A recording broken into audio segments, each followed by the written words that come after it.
into it. Where do you want to take us first? Yeah, we could start with the donation of Constantine. It's a really well-known forgery. I mean, Mm-hmm. that and the Pseudo-Isidorian decretals, but I think it did. This is pretty important and worth noting.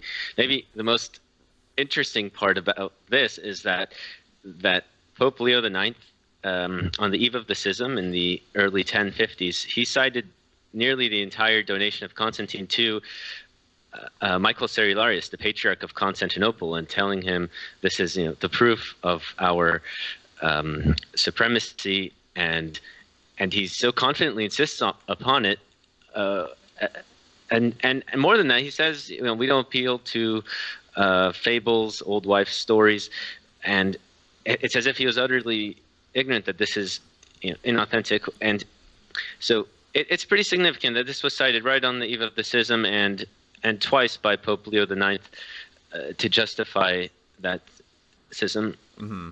Yeah. Along with claims that the Greeks removed the filioque from the creed. I mean, the document excommunicating the Orthodox in 1054 says that the Orthodox removed the filioque from the creed, and that's not historically accurate because it was never in there to begin with. Right. But they didn't seem to. Yeah, and there you have even New Advent. I've got New Advent on the screen. You can see that Catholic Encyclopedia, is yes, this is a forged document, but we're pointing out here that this has been used as a justification, and particularly here in the situation of the schism itself. Yeah, I mean, we could. I don't know if we should read a passage from it, or I mean, to Sure, see go what. ahead.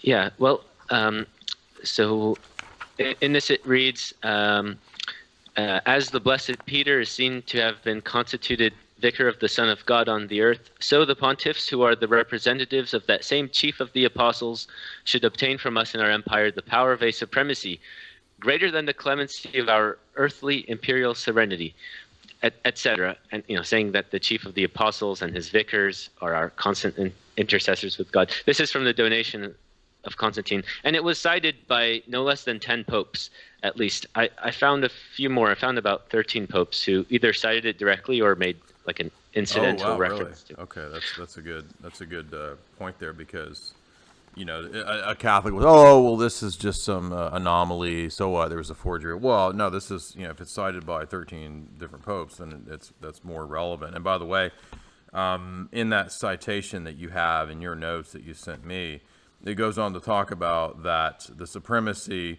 is over all the principal sees, not just the temporal power of the emperor, but it's also full supremacy over the other patriarchates, which violates Canon 6 of Nicaea, and it violates the apostolic canons as well.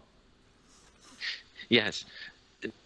And it is interesting that this is, I mean, in the Catholic Encyclopedia itself, I mean, they admit a lot of things. It is fairly impartial on some of these important points. They admit that the first time a pope officially cited the donation, it was in 1054 on the eve of the schism. Mm-hmm.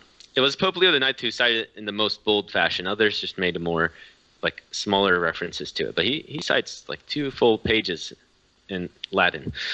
Wow. Yeah. What's very interesting is that it doesn't cite Matthew 16:18. If today there was this question, it would be like, the Pope will send Matthew 16:18, appeal to evidence from Scripture. But that's very late. If you look at the schism, there were 3 grounds for it. The fact that the Greeks supposedly removed the filioque from the creed, which is a factual historical error. It didn't happen. It was added. The fact that Greek priests could be married men, which today the Vatican admits that, historically they changed it, and they accept it through the unions, and the use of leavened bread. So there are 3 reasons. All of them are wrong. And there is, by virtue of one authority, the donation of Constantine, which is also wrong. So if you look at this and think okay, there was this united church before schism. And if you look at who's on the wrong side of the schism, it's Rome, because Rome initiated it on wrong grounds with a wrong authority. And today they admit it. Right. And that's what you'll see, that many forgeries are pertaining to the authority of the Pope, the authority of Peter, and the filioque. Because that's Exactly. the original sin of the church. Exactly. This is a great point. They were right about the filioque to justify schism, because they're in the wrong. Yeah. In terms of this schism. So the forgeries were necessary to justify their actions, and that's crucial to understand. You might say, well, these are just historical accidents and anomalies. No. It was necessary to do this to justify the actions of the schism, and to justify, oh, well, you removed the filioque from the creed. I mean, who is so stupid as to think that the filioque was removed from the creed? This is utterly ridiculous. Yeah, I like how the Orthodox encyclical of 1895, it says that the Latins condemned themselves by their own ignorance. Yes. I like the phrasing of that, because they condemn those who mess with the creed, then they're condemning themselves by their ignorance. Yeah, if you're condemned for changing the creed, then you're condemning yourself, because we didn't change the creed. And I think everybody should know this by now. This is utterly ridiculous. Okay, so there's more here in your notes on the donation. Is there anything else you want to touch on there? Yeah, I guess I should quote from the Catholic Encyclopedia on the donation, where it says, they affirm that this document is without doubt a forgery, fabricated somewhere between the years 750 and 850, and that it was generally considered authentic until the 15th century. That it was exposed by the treatise of Lorenzo Valla in 1440, which is said to have proved the forgery with certainty. But even after it was exposed in the Renaissance, still Roman Catholic defenders of the donation existed. In fact, it's very interesting that we find a few inquisitors and officials in the Roman Church saying, as I quoted, he who denies the donation lies under suspicion of heresy. And others, right. Others say you come near to heresy if you pronounce the donation to be null and void. And it seems it finally was abandoned at the end of the 16th century, after Baronius, the Roman historian, admitted that it was a forgery. But and I like what Dollinger says about it. I mean, maybe in my book I do make extensive quotations, so I don't know how that might work in a live feed, but I think I might as well read this paragraph of Dollinger. That's fine. If you're okay. Go ahead. Yeah. So he says, on the other hand, Nicholas Tudeschi, who was considered by his contemporaries as the greatest of all canonists, declares that he who denies the donation lies under suspicion of heresy. Cardinal Parisius and the Spanish bishop Arnold Albertinus declare the same. Whosoever pronounces the donation to be null and void, says the latter, comes very near to heresy. But whosoever maintains that it never took place at all is in a still worse case. Antonius Rosellus and Ludwig Gomez are of the same opinion, and Cardinal Hieronymus Albano declares this much at least, that there exist shameless persons who refuse to submit to the unity of the fathers respecting the donation. Or according to the expression of Petrus Ignaeus, to the Tota Academia Canonistarum et Legislarum, the whole academy of canonists and legislators, with the whole host of theologians to boot. But after Cardinal Baronius had once for all confessed the unauthenticity of the donation, all these voices, which had shortly before been so numerous and so loud, became dumb. So that's what Dollinger says. He had been a Roman Catholic for 50 years. A professor for 50 years, a Roman Catholic for 80 years, and then he rejected the Vatican Council. And Dollinger actually is one of the foremost scholars in terms of the forgery. So I have a book here. It's called The Papacy, Its Origin in the Middle Ages, and its continuation. And so it's 600 pages, 350 of them are just references where he shows forgeries. I recommend that book. Yeah, I've read it. It's really good. So he's just exposing, and he says that there is a systemic problem of forgeries. He supposes there was even a full department of the Vatican that was dedicated to forging stuff. Oh, wow. So something interesting about the donation of Constantine is that it was still quoted by some Roman Catholic even after there was general admission that they were wrong, especially Alphonsus Liguori. So what you know about him. So, So, Liguori is a doctor. so the doctor of the church who justifies lying and who obsesses on the way that everyone is going to be punished in hell, he still cites these as these forged documents, even after it was admitted pretty much by everybody. Yeah, Liguori does. I mean, I know at least the Pseudo-Isidorian Decretals. I'm not sure about the donation. Oh, okay. But Yeah, for the Pseudo-Isidorian, for sure. He admits it in his own writings. Like, in his own writings, he says that they are forged, but yet he still uses it. And he's honored as, the most zealous doctor Well, of the church. what if we're gonna? I mean, what's wrong with lying if we just keep people from, leaving the bark of Peter, right? I mean, if you leave the bark of Peter, you lose your soul. So it's justified lying.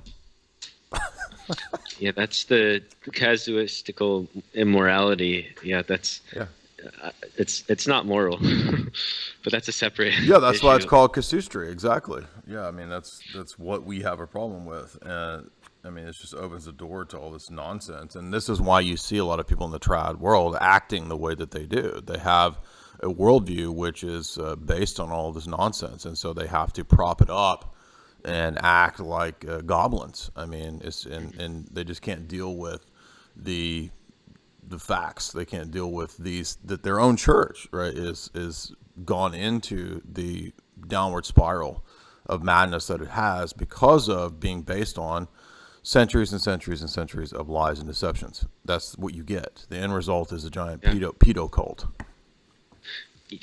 Yeah, it's really crazy to see how much forgeries were used. I mean, it's startling. I mean, I had a lot of sympathy for the traditionalist Roman Catholics. That's what got me interested in this, like coming across some of these online saying, okay, if you're not Roman Catholic, then you're not saved. So it's absolutely necessary you become Roman Catholic. And well, this is an important subject affecting each of us, the question of our salvation. So I personally felt I wanted to, follow up. Sometimes maybe, one thing I really would insist upon always is verify references. Whenever you come across some kind of citation or quote mine, as Sneck mentioned, a lot of these quote mines, if you look at the citations, sometimes you'll find it's inauthentic. Sometimes you'll find it's misquoted. Yeah. I gave some examples we could talk about later tonight. Yeah, Right. I'm just going to make a small rant about quote mines and stuff. Oftentimes you will find, a Catholic apologetics website, just rows of, 20 quotes. Right. And, you've demonstrated with UB last time that sometimes you can have legitimate quotes that are quoted, out of context, that are quoted in a way that doesn't prove Roman supremacy, that prove, primacy and honor. Saints are quoted without, their life. For example, how can Augustine be a papist if he presided over a council that says that you cannot appeal to Rome? And so that's one problem. But when you go, sometimes you will find some quotes, that are more contentious.